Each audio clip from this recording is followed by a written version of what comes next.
वारणा नदीच्या काठाला वसलेलं 5-25 घरांचं निलेवाडी गाव. अहो गाव कुठलं म्हणायचं? वाडीच म्हणा की.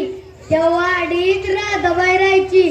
तिला एक मुलगा, एकुलता एक मुलगा असल्यामुळे लाडन बाळू म्हणायची. अहो अख्खी वाडी सगळी त्याला बाळच म्हणायची की हो. बाळा म्हणजे काय? कमराला काकी चड्डी, अंगाला ढगाळ सदरा, डोक्यावर पांढरी टोपी, काळी मीठ. आता का म्हणशील तर बाळ्याचा मामा त्याच वाडीत राहायचं.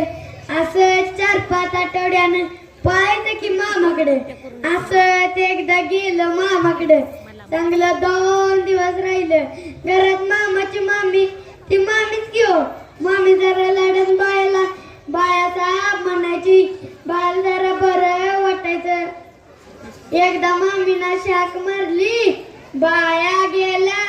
बघतो तर काय, मामी अशी बसली होती. समोर डिचक्यात ताकात रविताला हलवीत होती. खराम कुरुम खराम कुरुम. त्यात ताकावर आलता लोण्याचा गोळा. मामीनं हात घातला. लोण्याचा गोळा उचलून बाळाच्या हातावर टेकवला आणि म्हणाली, बाळासाहेब जपून या.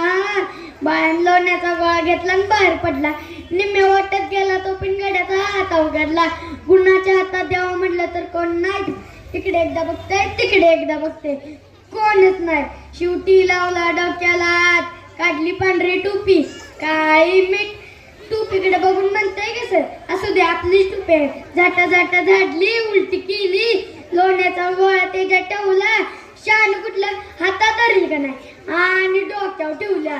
पुन्हा तापली होती. त्या लोण्याच्या गोळ्याचं काय झालं साहेब तुम्हीच ओळखा की. असं चौकातून बाया आय पुढे आलं. आईनं कपाळावर हात मारला. म्हणाली, बाई बाई बाई बाई बाई, आमच्या बाळाला मुळे कलच नाही. लोण्याचा गोळा कुणी असं आणतं का?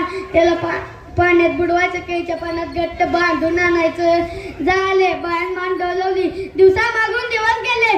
यावर्षी मामा नेताना दिलं होतं कुत्र्याचं पिल्लू. त्यांनी कुत्र्याचं पिल्लू घेतलं, त्याला पाण्यात बुचकळलं, कैच्या पाण्यात घट्ट बांधून घरला आणलं आणि पुढे उघडून बघती तर काय, कुत्र्याचं पिल्लू मेलेलं. आईनं कपाळावर हात मारला. म्हणाली, बाई बाई बाई बाई बाई, आमच्या बाळाला मुळे कळत नाही. एखादा असा प्राणी असला की त्याला हलगत कांद्यावर उचलून आणायचं. झाले बाळान मान डोलवली. दिवसा मागून दिवस गेले. यावर्षी मामाने येताना दिलं होतं गाढव. शानेने गाढव घेतलं, कट्ट्यावर ठेवलं, पोटाखाली मान घालून उचलली. गाढव रडतय की तरी पण बाळ्या सोडते. ते नाणी का जाम धरले. बाळ्याखाली त्याच्यावर गाडा, माग पोर. अशी वरात अण्णा पाटलांच्या वाड्याजवळ आली. अण्णा पाटील म्हणजे काय? गावचं पाटील. पाटलाचा वाडा सावरस चौरस, दगडी चौकट, लाकडीदार. दोन बाजूला पितळेकडे लावलं होतं 2 झेज. त्या झेजावर बसली होती अण्णा पाटलाची एकुलती एक मुलगी. नक्षत्रासारखी दिखणी, पान बारीक, पण बिचार मुकी. चिक्कार औषध पाण्याने डॉक्टर झालं, पण काय उपयोग नाही. शेवटी एका डॉक्टरने सांगितलं, हे मुलगी जाऊ का असाल तेव्हा ती बोलाल. झालं डांगडिंग डिंगट डांगडिंग डिंगट झाली. बाळाची वरात बघून पाटलाची मुलगी खोक असली आणि पाटलांना हाका मारू लागली. अण्णा अण्णा.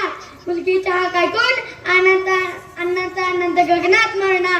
उड्या मारतच पाटील दारात आले.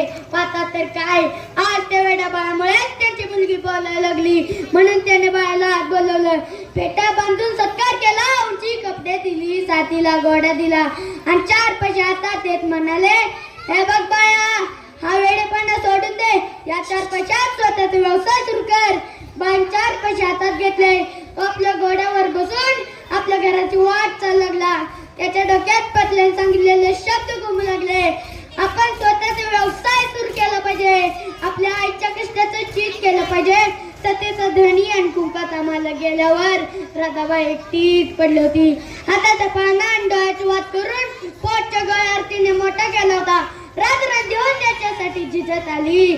आज बाळाला मोठं झालेलं बघून तिचं अंतःकरण भरून आलं.